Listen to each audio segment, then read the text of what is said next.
ਦੀ ਮੇਰੀ ਬੇਇੱਜ਼ਤੀ ਕੀਤੀ ਹੈ ਮੇਰੇ ਲੰਨ ਤੋਂ ਬੁਲਾਓ ਸਾਰੇ ਬਾਤ ਸੁਣੀ ਗੱਲ ਜਿਹਨੇ ਮੇਰੀ ਇੱਜ਼ਤ ਨਹੀਂ ਕਰਦੀ ਮੇਰੇ ਕਾਲਾ ਕੰਮ ਕਰਿਓ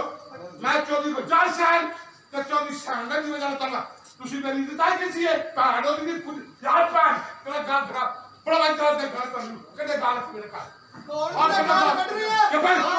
करना बात गाल से रखते नहीं और क्या गाले करना मेरी से रखती है नहीं पंसाब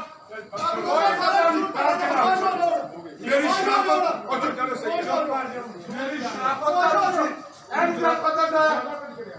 गाले करना